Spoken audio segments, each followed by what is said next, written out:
nosotros ahora, señor director, con la entrevista central de este espacio, el toque del mediodía. Vamos a ver si los bombes están activos ahí, señor director. No, no están activos. Me di cuenta. Ah, sí, ya.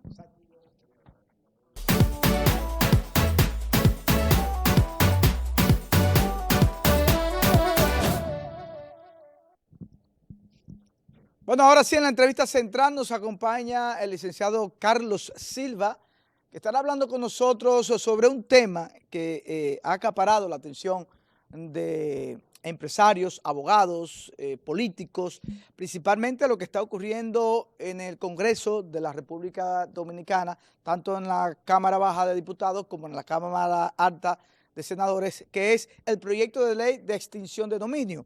Una ley que ya aquí la hemos hablado con otros juristas que conocen sobre la materia, y hay posiciones encontradas, uno a favor, otro en contra. El pueblo llano, como se ha vendido la ley, que es simplemente quitarle a los corruptos y a los narcotraficantes el dinero que hayan obtenido a través de los hechos ilícitos que hayan cometido. Eso a simple vista, pero la ley es más profunda que eso. Y por eso queremos traer personas con la capacidad de podernos darnos luz y educación sobre el tema. Además, estará vía Zoom desde Santo Domingo el licenciado Jaime Luis Rodríguez, quien es licenciado en Derecho, egresado de la Universidad Pontificia Católica Madre y Maestra. Buenas tardes, nuestro abogado, abogado en todos los sentidos, dentro y fuera del programa.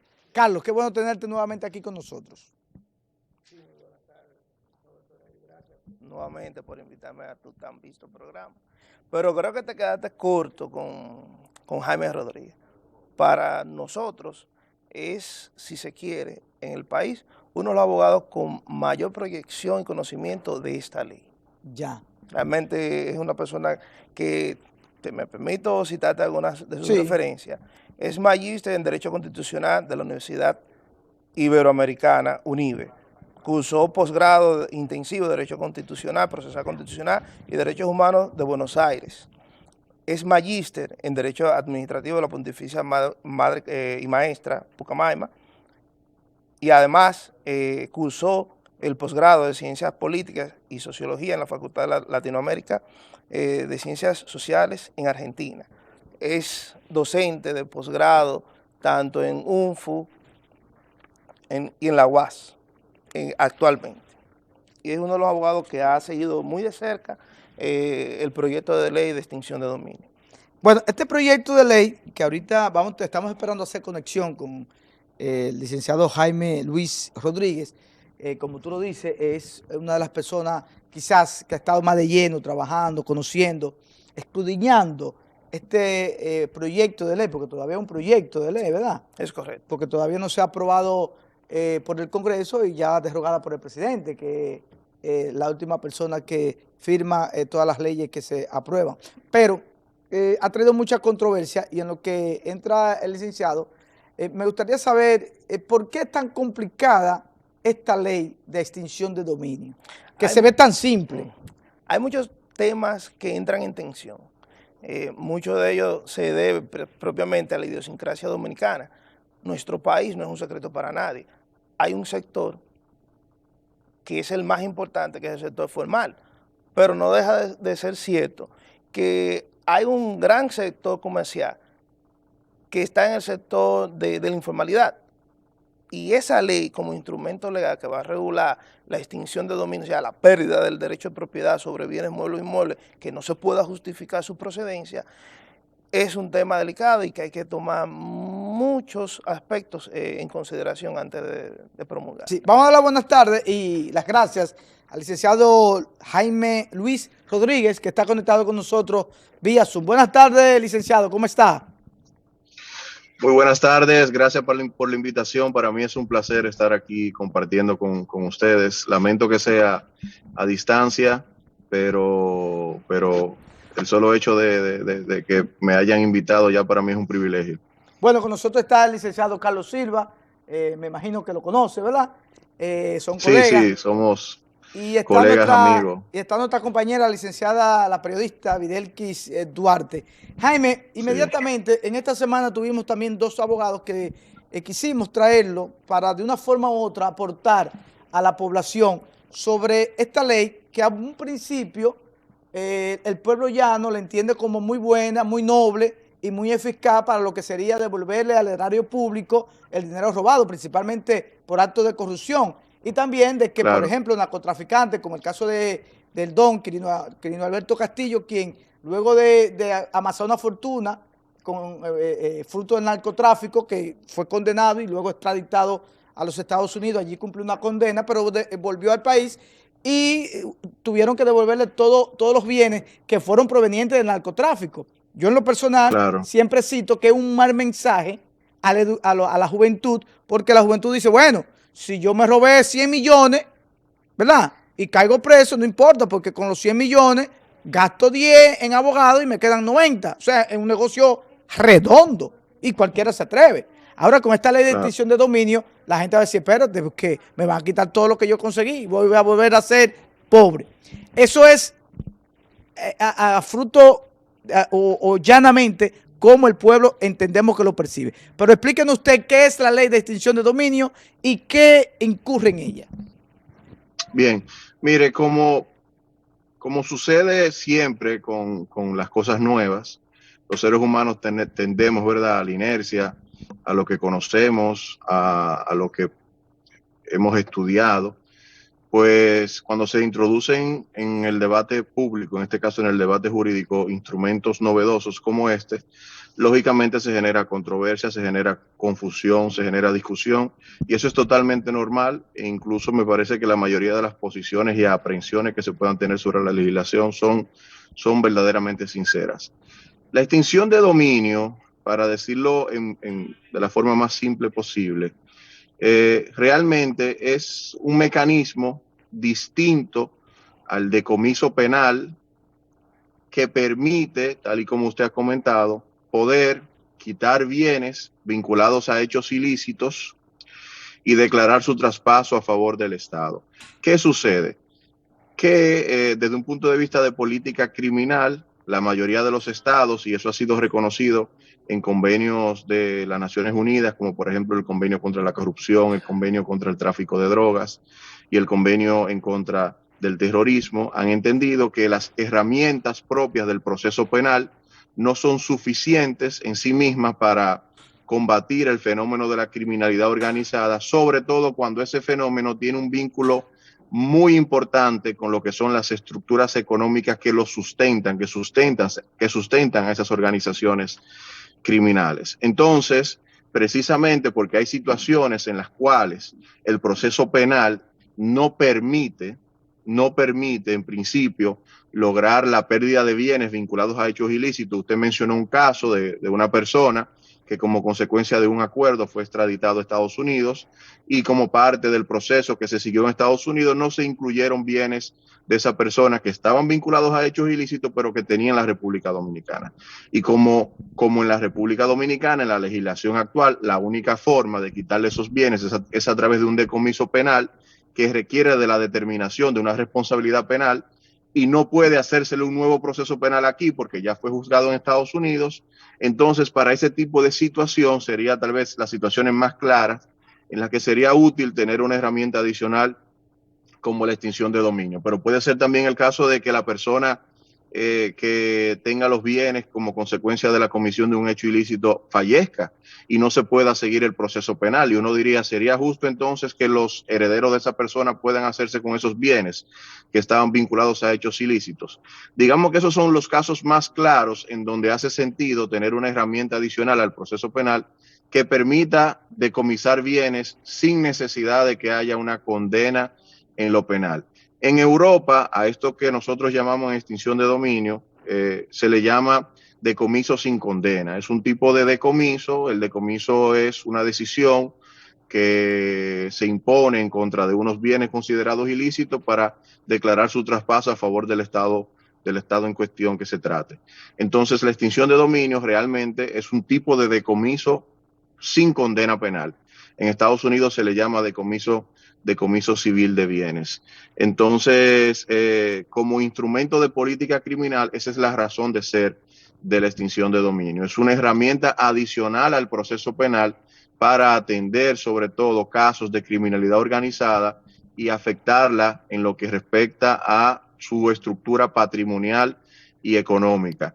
¿Es la extinción de dominio la solución a los casos de criminalidad organizada? Definitiva, no lo es, ni aquí ni en ninguno de los países en donde se ha adoptado. No es la solución definitiva. Ahí está el caso de Colombia, que digamos a nivel de América Latina es el país paradigmático en lo que refiere a la extinción de dominio y sin embargo tienen problemas graves todavía de criminalidad organizada. Ahora bien, ¿quiere decir eso que estamos, quiere decir que no estaríamos mejor o en mayores condiciones de combatir el crimen organizado si contamos con la extinción de dominio? Pues evidentemente que no.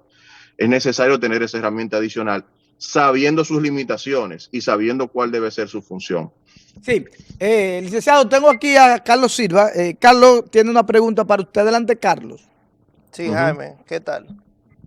Hola, Carlos. Bien. Un abrazo, hermano. Igual. Jaime, de cara a lo que exponía con relación a la nueva herramienta y lo nuevo y lo viejo y la resistencia tal vez de la comunidad jurídica en aceptar algunos puntos que la ley propone, yo diría que hay dos aspectos que son tienen un impacto trascendental en lo que es la comunidad jurídica en su totalidad. Se cuestiona mucho, y tomando como punto de partida el principio rector de la ley de extinción de dominio, que es la autonomía de ese tipo de acciones. Dice que es una naturaleza, un orden jurídico totalmente independiente de las otras órdenes, entiéndase administrativo, penal, civil, que no tiene nada que ver una cosa con otra. Pero sin embargo vemos que la misma ley prevé en parte de sus artículos, precisamente en el artículo 11 párrafo, la posibilidad de oponer la cosa juzgada. Cuando hay casos, por ejemplo, que en lo penal, esa es mi interpretación, que en lo penal fue declarado no culpable, si posteriormente se intenta perseguir por extinción de dominio, la persona afectada puede oponer esa cosa juzgada. Eso no entraría en tensión con lo que es el mismo principio de autonomía. Dame tu parecer. Sí, mira, es muy importante lo que tú señalas porque, por ejemplo, ahorita hablé del decomiso sin condena en Europa. El decomiso sin condena en Europa está previsto como un procedimiento de carácter subsidiario. ¿Qué quiere decir que sea de carácter subsidiario? Que solo en los casos en donde materialmente no es posible llevar adelante el proceso penal, procede entonces a agotar un procedimiento de decomiso sin condena mediante un decomiso autónomo, un decomiso ampliado, entre los distintos tipos que tiene.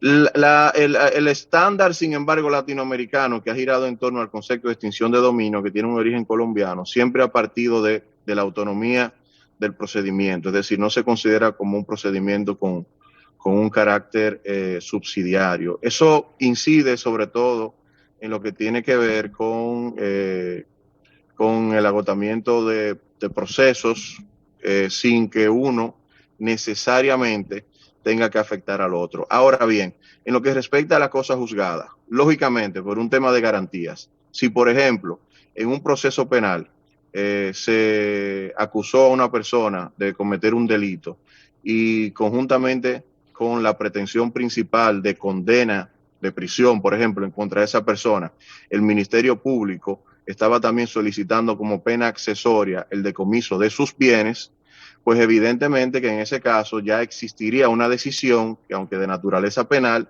se ha referido a la licitud de los bienes como consecuencia de la pretensión accesoria del Ministerio Público.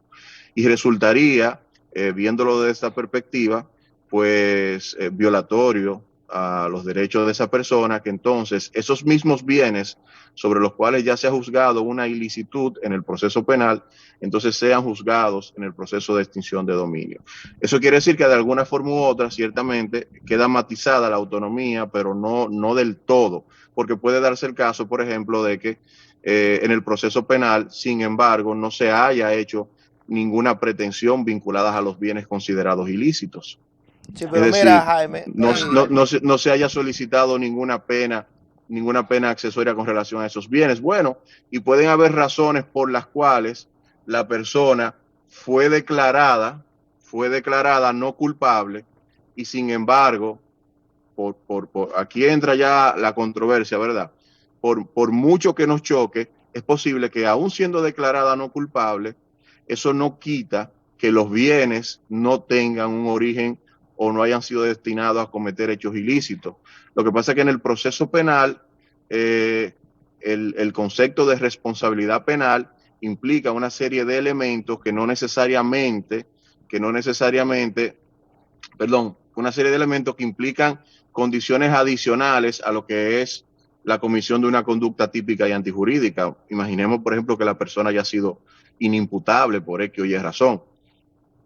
Por ejemplo, quiere decir que porque la persona era inimputable no cometió un hecho ilícito que pudiese estar vinculado a un bien ilícito, pues evidentemente que no. Sí. Entonces, yo creo que a lo que hace referencia esa disposición que tú mencionas es evidentemente a la situación en la cual en el proceso penal se juzgó la licitud de los bienes. Y obviamente es un tema de ahí de garantías. Licenciado, una pregunta, yo como ignorante en la materia, no de derecho, nada más sé caminar derecho, pero más nada. Y las personas que, por ejemplo, nunca han declarado los bienes que tienen, me explico. Una persona que heredó una finca de su padre y esa finca comenzó a producir plátano, yuca, batata y a vender, pero mayormente no hay una transacción donde tú facturas por el dinero que recibe. Simplemente tú, mira, ahí está el camión de plátano, son 20,000 pesos y tú le das 20,000 pesos y yo lo llevo al banco. O sea, no hay un registro contable. Y que, por ejemplo, yo tenga algún tipo de problema legal y que me quieran juzgar con esa ley de extinción de dominio y que me digan, ven acá, ¿y cómo tú demuestras esa fortuna de X cantidad? Por ejemplo, hay empresarios de la agricultura que tienen 50 años trabajando, que tienen fortunas millonarias, fruto de su trabajo, pero que nunca han hecho una factura. Entonces, esa persona podría ser objeto de que le quiten esos bienes por no poder demostrarlo. El delito tributario es uno de los hechos ilícitos. Miren.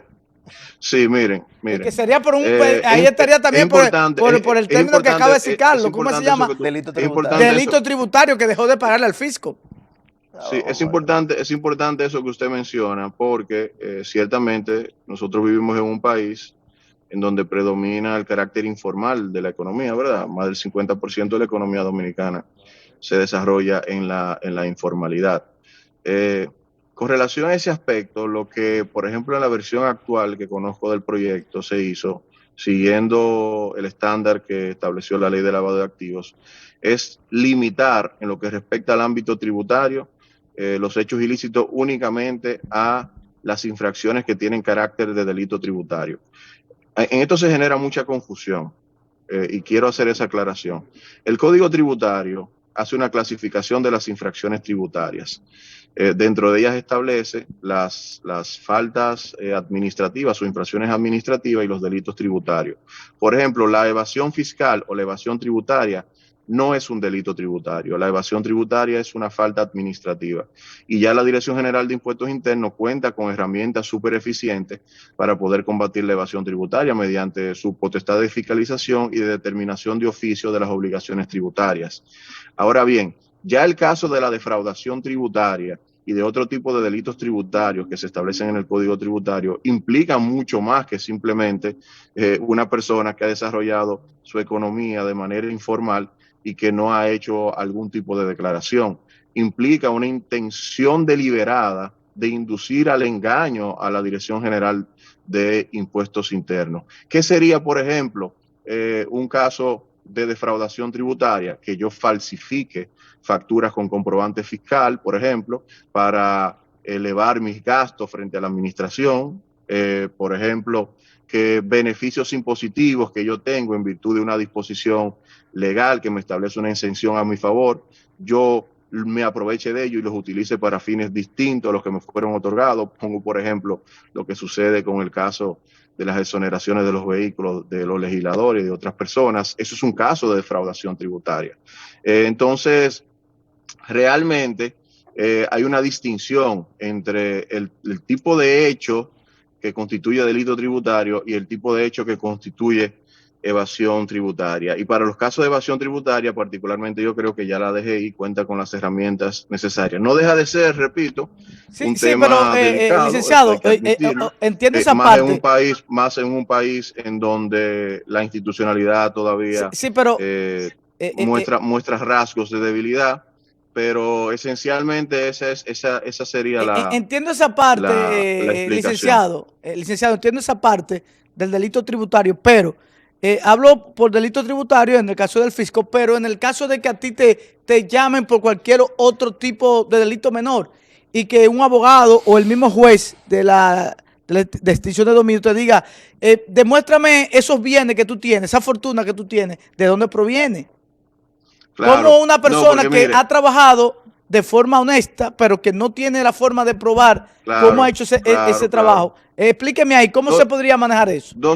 Dos cosas ahí. Primero, en la versión actual del proyecto se decidió adoptar un modelo según el cual solo sean considerados como hechos ilícitos que den lugar posible a extinción de dominio cuando están vinculados con bienes, una lista tasada específica de delitos, que son delitos graves, ya sea por la trascendencia social que tienen o ya sea por el componente económico o patrimonial que hay detrás de ello. Entonces hay una lista tasada de delitos que son los mismos que están establecidos como infracciones precedentes en la ley de lavado de activos, es decir, que no es que por cualquier hecho ilícito o delito a una persona le van a poder extinguir sus bienes. Hay una lista limitada. Y de hecho, yo creo que la legislación, en caso de que se apruebe y se vaya a implementar, debería estar enfocada realmente a los casos de criminalidad organizada, sobre todo, narcotráfico, corrupción administrativa, entre otros. Eso por ese lado. Por otro lado, con relación a lo del caso de que se abra un proceso en contra de una persona, la legislación, tal vez rompiendo con lo que es el estándar latinoamericano, ha establecido a cargo del Ministerio Público no solo la obligación de probar un hecho ilícito y la obligación de probar que hay algún bien vinculado a ese hecho ilícito, ya sea porque se originó de él o porque el bien se estaba destinando a cometer el hecho ilícito, sino que también el Ministerio Público tiene que probar que el titular del bien o quien alegue derecho sobre el bien no ha actuado de buena fe. Es decir, no es el particular quien tiene la carga de probar el origen de su bien o que ese bien fue adquirido de buena fe o que él no tenía conocimiento de que su bien estaba siendo utilizado para hechos ilícitos, sino que es el Ministerio Público quien tiene que demostrar que en el caso específico que está siendo objeto de un proceso de extinción de dominio, el titular del bien no ha actuado de buena fe. Yo les pongo un ejemplo. Si a un dealer de vehículos, ¿verdad? Va una persona, alquila un vehículo y en ese vehículo esa persona comete, digamos, no sé, un tráfico de drogas utilizando el vehículo, un tráfico de inmigrantes. El dueño del vehículo no es quien cometió el hecho ilícito, el dueño del vehículo es el dueño del dealer, del rentacar. En ese caso específico, habría que demostrar para poder extinguir el bien que el dueño de rentacar, que el dueño del vehículo sabía que la persona a quien él se lo rentó le iba a dar un uso vinculado a un hecho ilícito. O sea, que no es tan sencillo tampoco como, por ejemplo, a veces yo he visto que se ha dicho de que el Ministerio Público va a amanecer un día y a los 15 días ya va a tener extinguidos los bienes, al menos en el diseño actual del proyecto. Ahora bien, si en cambio se trata de un caso en que yo soy propietario de un inmueble y yo alquilo ese inmueble a una persona que yo conozco y sucede que en ese inmueble se instala un centro de trata de personas, por ejemplo, en donde se realizan actos de prostitución forzosa, etcétera, y el Ministerio Público logra probar que aunque yo no soy el dueño, digamos, del negocio, sino del inmueble, y yo lo había arrendado, yo tenía conocimiento de que ahí se estaban realizando ese tipo de actividades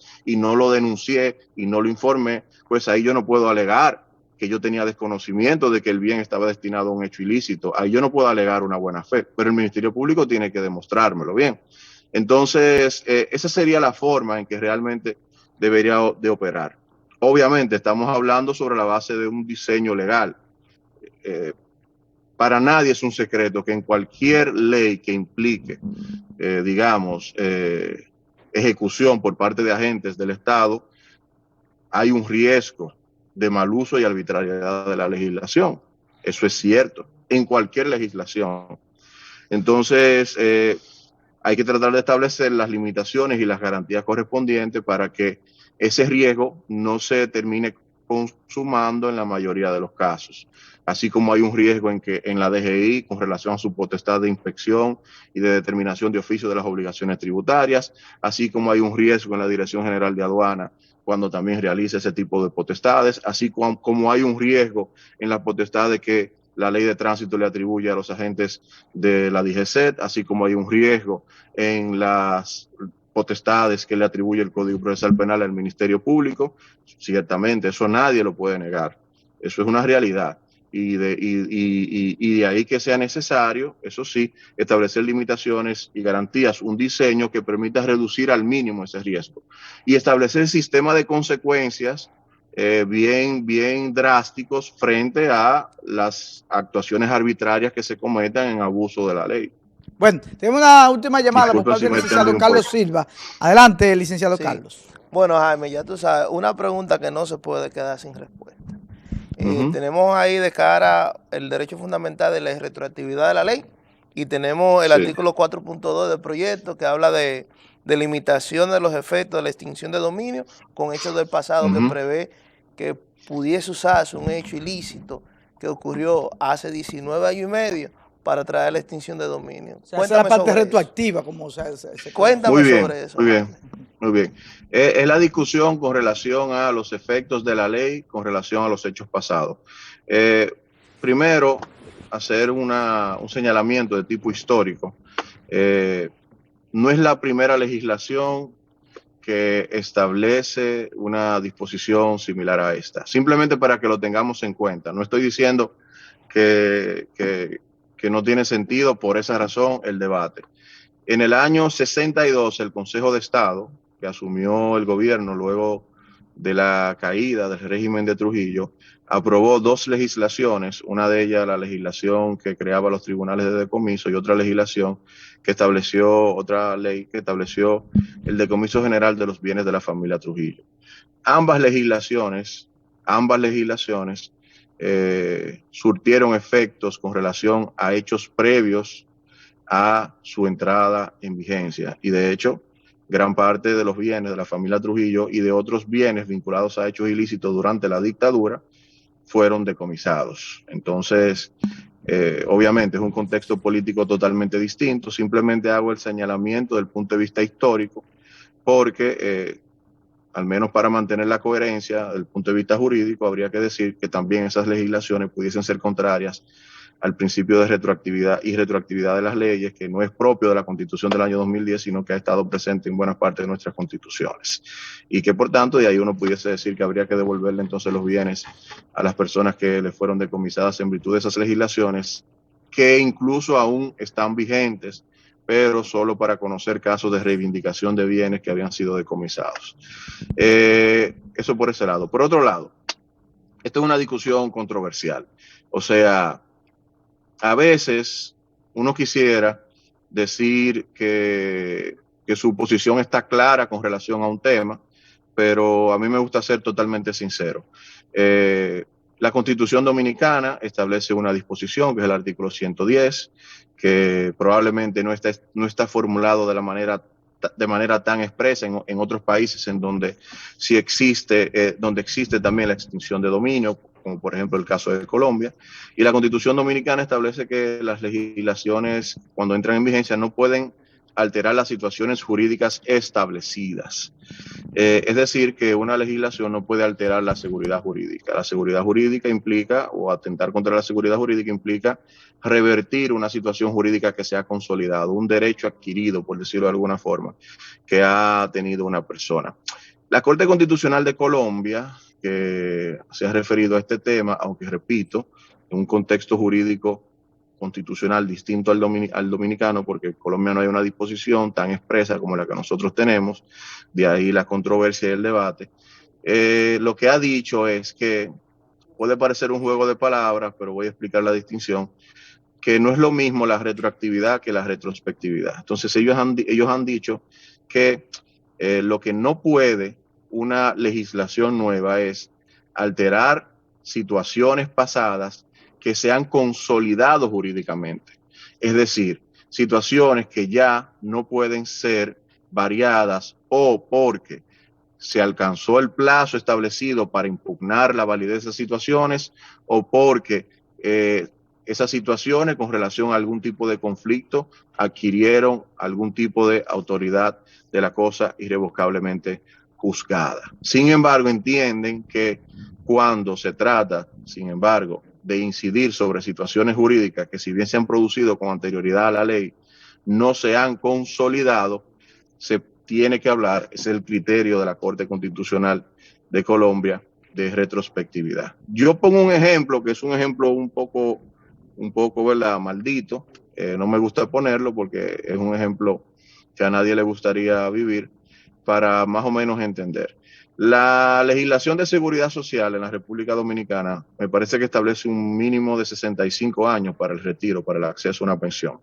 Todos los que estamos en edad laboral activa tenemos la expectativa de que cuando cumplamos 65 años vamos a estar pensionados. Sin embargo, todavía no tenemos un derecho adquirido a esa pensión. Esa situación jurídica no se ha consolidado. Si como consecuencia de una variación de la legislación, digamos, porque el sistema de pensiones se haga insostenible desde el punto de vista financiero, se pretenda elevar la edad mínima de pensión a 67 años, pudiésemos decir que a todos los que ingresamos al sistema de seguridad social antes de esa modificación legislativa se nos están violentando nuestros derechos y situaciones jurídicas consolidadas. No parecería ser, aunque uno no quisiera verse, ¿verdad?, en esa situación. Pues bien, entonces lo que la Corte Constitucional de Colombia ha dicho es que cuando un bien se origina de manera ilícita, se trata de una situación jurídica que no puede consolidarse simplemente por el paso del tiempo.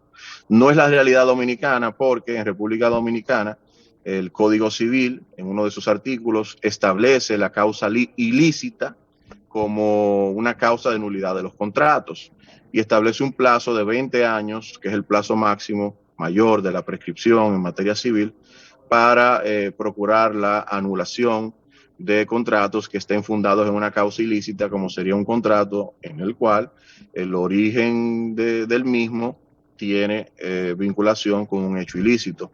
Y es por esa razón que se estableció que la ley no puede aplicar hacia situaciones jurídicas que no sean, que se han consolidado, entendiendo por aquellas las cuales, los casos en los que ese bien o contrato que tenía una causa ilícita ya se ha, digamos, consolidado por el hecho de que han pasado los 20 años del plazo máximo de la prescripción. Estoy dando la explicación que hay detrás de esa propuesta. No quiere decir que yo esté de acuerdo o que yo esté en desacuerdo. Creo que es un tema bastante controversial. Creo que en la República Dominicana el texto de nuestra Constitución cierra más la posibilidad de atribuir efectos al pasado que en otras constituciones, como por ejemplo la de Colombia, y me parece un caso difícil, digamos, de discusión. Por eso decía, yo quisiera darle una posición clara, precisa, pero me parece que hay argumentos de lado y lado. Sí, licenciado, mire, agradecerle a usted el tiempo que ha desplayado en este programa para educar un poco y dar un poquito de luz sobre este tema que todavía creo que se va a seguir discutiendo. Yo creo que mientras más se discute mucho mejor para tener al final una ley que pueda beneficiar a todos y todas las dominicanos, porque ese es el propósito de toda ley, beneficiar a todos y que sea de igualdad. Así que agradecemos su participación. Estuvimos conversando con el licenciado Jaime Luis Rodríguez. Luego lo vamos a invitar para que venga por aquí y así poder discutirlo más de lleno. Yo voy constantemente a San Francisco. Me gusta mucho el pueblo. Bueno, pero ya vamos a coordinar con Carlos. Carlos, agradecerte a ti también que haya podido estar con nosotros en este conversatorio para llevarle un poquito de luz al pueblo dominicano, que todavía hay muchas personas que no entienden el trasfondo de lo que es la ley de extinción de dominio, una ley que muchos la vemos positiva, otros la vemos negativa, otros la vemos que le va a dar un poder, le va a poner en manos a abogados, jueces y parte del Ministerio Público un poder que te puede cambiar la vida. Hasta terceros. Denunciantes con derecho de ocultar su identidad. Sí. Y que recibirán un 3% de los bienes que se extingan. O sea que peor todavía, hay una motivación económica. Hay un tema ahí. Imagínate. Bueno, vamos a la pausa, señor director. Venga,